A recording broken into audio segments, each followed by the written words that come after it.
What's up, dudes and duda to the internet? My name's Scythe, and we are back again for another Trove to the Trove. So today we've got quite a bit of news, everybody, that I knew was going to take a while before it would show up in the series, and I did mention this in some of the streams if you haven't already caught them.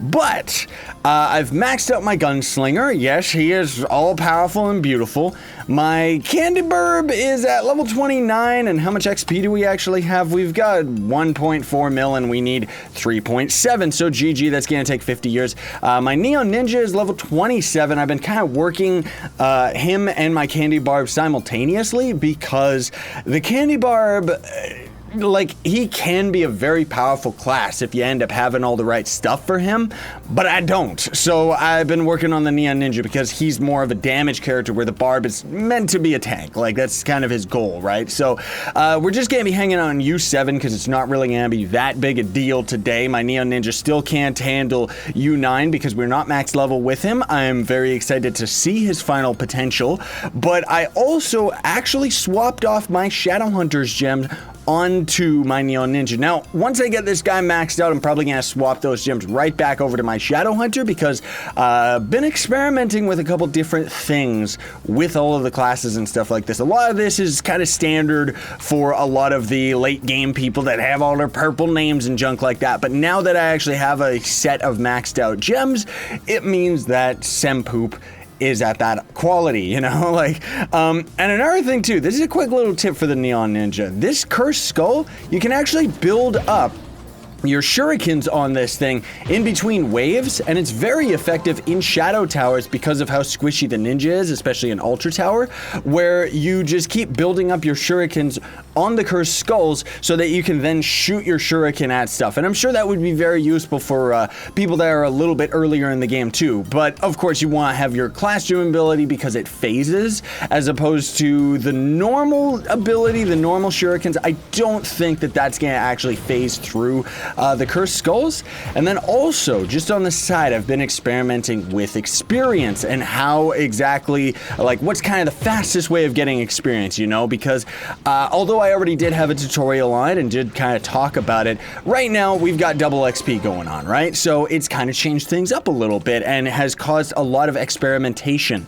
Right now, it's a very close call, but I would actually say that grinding hard Shadow Tower, mostly Spike Walker, is actually probably faster than grinding U8, depending on like the gems and stuff and how powerful you actually are. I mean, granted, I'm not really the strongest on this guy, but the stronger you are, the faster you're completing Shadow Towers anyways, right? But last week, they ended up having 2 arenas were inside the Weeping Prophet area, right?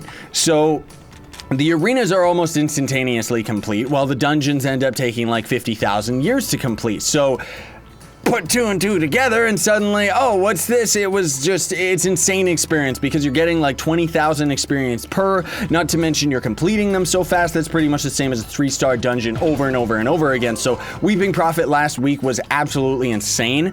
And that's how I got my gunslinger to level 30, got my barb to 29, and then rip me, I completely forgot about the weekly rollover. And now the even Spike Walker is just 1 arena and then 2 dungeons. So it might not be ideal. I don't know. Oh, and I guess I should mention too, before I forget, we're going to be giving away, because it's, you know, the whole 1-year thing, we're giving away some very fancy prizes. We got 1 more week of this, everybody. We're going to be giving away 3 Mario and Luigi Mario, 3 stellar pieces of gear. Granted, these are all poop, but they'll add up because eventually there's supposed to be an event. You gotta keep this in mind, everybody. There's supposed to be an event coming up very soon where they're going to let us randomize the second stat. Now, they've done this before, and it means it's only gonna be something temporary, but still, that's pretty good because that means you can change any of these stellar drops into something that's viable and good for you, right? So you can change the second stat to crit damage. But either way, in order to win any of that, you're gonna have to pluck your nose hair and make a broom out of it to click the like button. I know that's gross. You don't have to do that. You could just click the like button anyway. Subscribe to the channel. and leave a comment down below with your username, and Scarlet Spire will let the winner know that you've won by replying to you, and then you gotta catch me in game. Chances are you can just whisper me. I'm usually appearing offline, like right now, because I'm grinding. Like, Sempoop has been grinding as much as I can, but otherwise, like, that's the thing, is with the XP going on, if you are a machine, and some of the people at the end game are, okay, screw that dungeon. If you're a machine, you can actually get like a little over one character to level 30 in a day. Now, granted, you gotta be grinding like non-stop, and Sempoop can't actually do that because I gotta do all of this stuff. But, you know, and then not to mention, like, I like doing streams every now and then, sure, but it's not necessarily efficient. Like, I'm not efficient because I'm commentating, I'm thinking about the crowd, I'm talking and hanging out and stuff like that.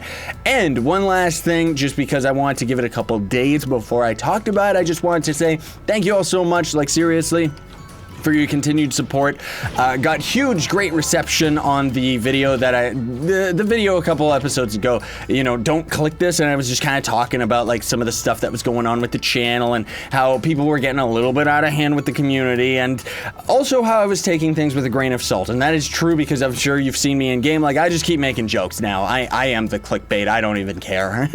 Like, seriously, I just own it, and I just, whatever, you know? Does anybody else have clickbait? I wish you did. So yeah, but either way, I just wanted to clue you all in on everything that's been going on. Otherwise, I am grinding up my Neon Ninja. This isn't normally what I'm doing for grinding. Normally, I am just doing shadow towers over and over because I do find that it's a bit more efficient so long as you can kill things fast enough. Granted, it does suck that you gotta go through the stupid, like, dungeons themselves, but hey, whatever, and maybe we'll end up running into one of the new dungeons next week because they're not in rotation now. Or at least if they are, I don't know. And of course, too, got even more empowered gem boxes open, and oh ho ho, did we end up getting a diamond dragon egg? Well, maybe we secretly did. You'll just have to watch the video to try and check it out. But either way, I wanted to show you something, but rip me, I didn't actually do it because out of habit, I was continuing onward. So, one thing that you can do for this dungeon, this one actually goes out to Mork, which, I mean, granted, you can just try this with any arena, right? Right up there, you see that big old yellow right up there? That's actually that first boss that we just killed. So if you just, from the first room, blast your way straight down, you're gonna come down to here. Almost every dungeon in the game, you can just blast down and then you end up winning. But let's just have an epic duel. Oh, he's already dead. Thanks so much for watching, everybody. I very much appreciate it. Sayonara and stay epic.